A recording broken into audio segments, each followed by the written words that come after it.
Bonjour tout le monde, ici Nicolas Gagnon, directeur Québec pour la Fédération canadienne des contribuables. J'espère que vous allez bien. Aujourd'hui, je fais une vidéo sur le vif, pas de montage. On va droit au but parce que on réagit à l'énoncé économique d'automne du gouvernement de Justin Trudeau qui a été publié aujourd'hui, ce 16 décembre.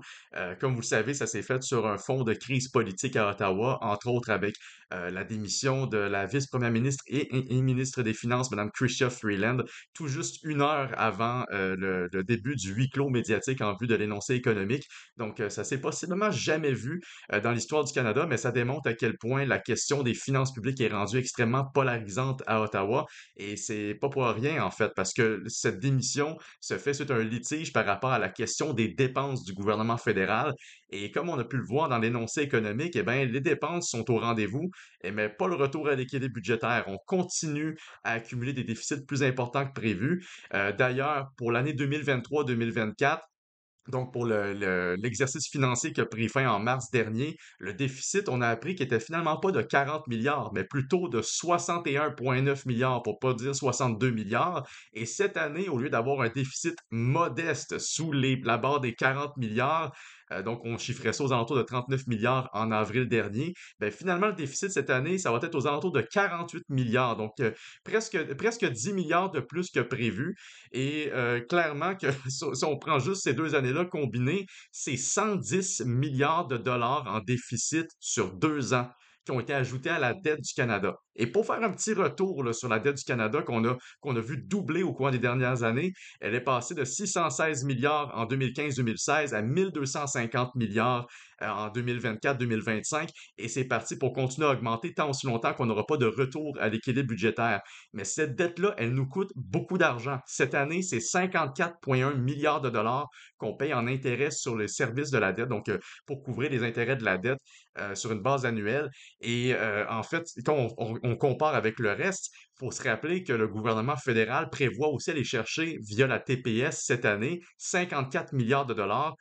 Donc, si on chiffre ça rapidement, dites-vous qu'à chaque fois que vous allez en magasin payer pour un produit ou un service, chaque sou que vous payez sur la TPS, ça s'en va pas dans les infrastructures, les services publics, dans l'armée, ou c'est même pas remis dans vos poches sous forme de baisse d'impôts. Non, au contraire, ça s'en va payer des intérêts sur une dette qui continue d'augmenter au fur et à mesure qu'on continue d'accumuler des déficits.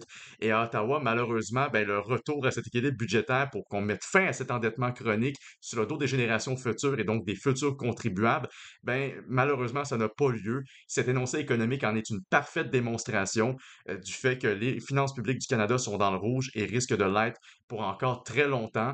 La triste nouvelle, et il faut le rappeler, le directeur parlementaire du budget à Ottawa nous avait dit il n'y a pas si longtemps que le retour à l'équilibre budgétaire ne se ferait qu'en 2040 à ce rythme-ci, à condition que le gouvernement fédéral ne crée pas de nouvelles dépenses ou sinon qu'on n'entre pas dans une nouvelle crise, que ce soit économique, pandémique ou même une guerre. Mais sur 15 ans, c'est un peu dur de prévoir la stabilité d'une économie. Donc, ça vous donne une idée à quel point on est effectivement dans le trou pour très longtemps. Donc, j'espère que vous allez avoir pris le temps d'écouter cette vidéo au grand complet et je vous invite à la partager et surtout aussi à faire comme moi, à aller lire le document qui a été déposé par le ministère des Finances aujourd'hui.